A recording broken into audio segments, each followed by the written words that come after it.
The morning I decided to disappear from my old life, I looked around my kitchen and realized I was seeing everything for the very last time,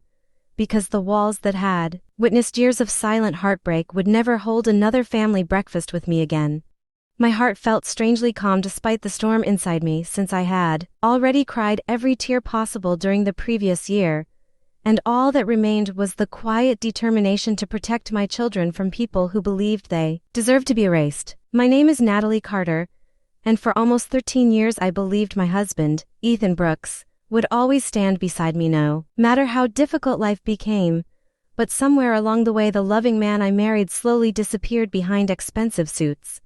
endless business dinners, and carefully hidden secrets. We had built a successful consulting company together while raising our two wonderful children, Noah and Lily. Yet I eventually realized that the family I treasured had become nothing more than a convenient image for a man chasing wealth, status, and the approval of relatives who had never accepted me. That afternoon, Ethan expected me to attend a routine meeting with our attorneys, believing we would quietly finalize a friendly separation after months of pretending everything was civil. But he had absolutely no idea that I had spent 16 months preparing for a completely different ending. As he calmly reviewed the paperwork without looking into my eyes, he casually mentioned that his elegant girlfriend, Vanessa, was expecting his baby, clearly hoping the announcement would crush my spirit. Yet I simply wished him good luck, signed my documents with steady hands, and walked away without giving him the satisfaction of seeing me break. While Ethan remained convinced I would spend the weekend mourning our failed marriage, my closest friend, Daniel Foster, was already waiting with Noah and Lily at a quiet regional airport where every suitcase had been packed weeks earlier and every passport had been carefully hidden inside a folder only I could access. My children believed we were leaving for an exciting holiday before starting a new school year. But as I hugged them beside the boarding gate, I silently promised myself that this flight would carry us toward safety, dignity, and a future nobody from Ethan's family would ever control again. The painful truth was that Ethan's wealthy parents had never hidden their contempt for me, because I came from an ordinary family where my father repaired bicycles, and my mother spent decades working long shifts as a hospital receptionist, making me someone they considered unworthy of carrying their respected family name. They constantly treated Noah and Lily like temporary guests instead of beloved grandchildren, praising bloodlines, social status, and inherited fortunes while quietly planning a future where another woman child would replace mine, never imagining that their own arrogance was laying the foundation for the greatest mistake they would ever make. The first tiny crack in my marriage appeared almost 2 years earlier, when Ethan suddenly became protective of his phone, invented reasons to stay overnight in the city, and returned home wearing unfamiliar cologne that certainly did not belong to me, although he always had an excuse prepared before I even asked a question. Instead of confronting him with anger, I watched quietly, paid attention to every unusual habit, and slowly realized that the truth would reveal itself much faster if I stayed patient instead of allowing my emotions to cloud my judgment. Since I managed the financial records for our consulting company, I began reviewing months of transactions after everyone left the office each evening, telling myself I was only checking routine reports even though my instincts warned me something far more serious was hiding beneath the numbers. What I uncovered was not simply evidence of an affair but a carefully organized network of fraudulent payments disguised as business expenses, each one quietly funding a luxurious lifestyle that had absolutely nothing to do with our company operations. The mysterious woman turned out to be Victoria Lane, a fashionable socialite who regularly attended exclusive charity events alongside wealthy executives, and Ethan had secretly rented her an elegant waterfront condominium while purchasing a luxury vehicle through one of our corporate accounts. Every vacation they enjoyed together had been disguised as executive conferences, every expensive gift had been hidden inside falsified invoices, and every dishonest decision proved that my husband had stolen not only my trust but also the business we had built side by side. The moment that shattered every remaining illusion arrived when I discovered a confidential payment made to an advanced fertility clinic several months before Ethan proudly announced Victoria's pregnancy, making it painfully obvious that this had never been a spontaneous romance but a carefully planned replacement for the family we had created together. Even more devastating was learning through private correspondence that Ethan's mother fully supported the scheme, believing a child born to someone from their privileged social circle would finally give the family the heir they considered worthy of their fortune. Rather than allowing rage to control me, I quietly contacted one of the most respected forensic attorneys in the state, a brilliant woman named Rebecca Hayes, who specialized in corporate fraud, financial crimes, and complex divorce cases involving hidden assets and dishonest business partners. She listened to every detail without interrupting, studied the documents I had already collected, then calmly smiled before telling me that the truth was stronger than any lie as long as I remained patient enough to let every piece of evidence fall perfectly into place. Rebecca immediately assembled a trusted team that included forensic accountants, digital investigators, and legal specialists, each carefully examining years of financial records until every suspicious transfer formed a clear pattern that nobody could reasonably deny in court.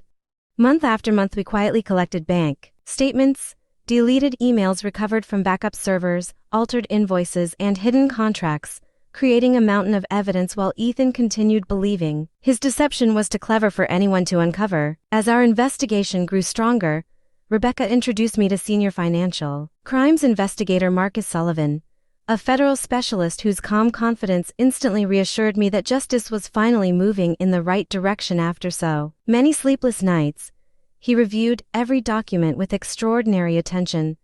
explaining that the financial misconduct extended far beyond marital betrayal, because Ethan had violated corporate regulations, tax laws, and multiple federal statutes that carried severe criminal penalties if proven. Knowing the day of reckoning would eventually arrive, I quietly prepared a completely different future for Noah and Lily by using money my late grandfather had left me years earlier in a private inheritance that nobody from Ethan's family even knew existed. I purchased a cozy cottage in a peaceful coastal town in Ireland, enrolled both children in an excellent school under complete confidentiality, and arranged every practical detail so our new beginning would already be waiting when the time finally came to leave. The evening our flight landed beneath soft gray skies, I watched my children stare through the airport windows with equal parts excitement and uncertainty, wondering whether they would ever truly feel at home in this unfamiliar country so far from everything they had known. Sitting together in our rented car, I gently explained that we would be building a new life where nobody would judge them because of money or family status, and both of them smiled before promising they would face every challenge as long as we stayed together. While we unpacked boxes inside our quiet little home overlooking the sea, Ethan and his relatives gathered hundreds of miles away for a lavish family celebration where everyone eagerly anticipated the first ultrasound appointment for the baby they believed would secure the future of their powerful family legacy. They toasted expensive champagne, laughed about the bright future ahead, and proudly congratulated themselves for replacing the family they had thrown away, never realizing that the truth was already racing toward them much faster than any of them could possibly imagine. At the private medical center, the atmosphere felt more like a victory celebration than a routine appointment, as Ethan stood proudly beside Victoria while his parents and several close relatives filled the examination room with excited conversations about baby names, family traditions, and the future they believed was finally within reach. The physician, Dr. Carolyn Mercer, greeted everyone warmly before beginning the examination, completely unaware that the next few minutes would dismantle years of carefully crafted lies with nothing more than simple medical facts. Dr. Mercer studied the monitor in thoughtful silence before taking several additional measurements, then politely asked Victoria to confirm the first day of her last monthly cycle because the development of the baby appeared significantly different from what had been written in the medical records. Victoria answered with visible hesitation, and after checking the calculations one final time, the doctor calmly explained that the pregnancy had progressed much further than expected, making the original timeline medically impossible according to every measurement on the screen. The room instantly fell silent as Ethan mentally counted the weeks, only to realize he had been attending an international business conference in Tokyo during the period when the child had actually been conceived, leaving absolutely no possibility that he was the father. Victoria burst into desperate tears while stumbling through contradictory explanations, but every excuse collapsed beneath the undeniable medical evidence. and Ethan's parents sat frozen in disbelief as the perfect future they had imagined disappeared before their eyes. Thousands of miles away, I stood in my peaceful kitchen preparing breakfast for Noah and Lily when Rebecca called with a calm voice that carried the quiet satisfaction of someone watching justice unfold exactly as planned after months of patient work. She carefully described the chaos that had erupted inside the clinic, without celebrating another person's pain. And after ending the call, I simply looked at my children laughing together at the table,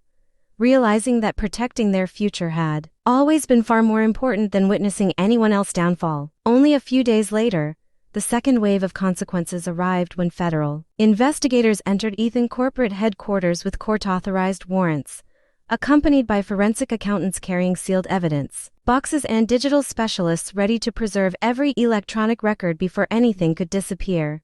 Employees watched in stunned silence as office computers were confiscated, confidential files were removed from executive offices, and Ethan was escorted through the lobby under official supervision, finally discovering that the greatest threat to his carefully constructed empire had never been the woman he betrayed, but the truth he believed would remain hidden forever. The investigation moved far faster than anyone expected because every financial record Rebecca and I had preserved matched the evidence federal investigators uncovered inside the company, leaving almost no room for Ethan's attorneys to argue that the fraudulent transactions were simple accounting mistakes. Prosecutors filed multiple criminal charges involving tax evasion, corporate embezzlement, money laundering, and falsified business documents, transforming the respected executive who once commanded every room into a frightened defendant whose future rested in the hands of the court. As the criminal case became public, another devastating consequence surfaced when Ethan's family attorneys reviewed the conditions of a generations-old trust that had protected their fortune for decades, only to discover a forgotten clause stating that any beneficiary convicted of serious financial crimes would permanently lose every inheritance right. The family that had spent years obsessing over preserving its prestigious legacy suddenly watched that fortune pass to distant relatives instead, proving that the very rules they had created to protect their wealth had become the reason they lost control of it forever. Victoria disappeared from public view almost immediately after the scandal exploded across newspapers and television broadcasts, leaving behind the luxurious lifestyle she had enjoyed while refusing every interview request from reporters searching for answers about the failed relationship.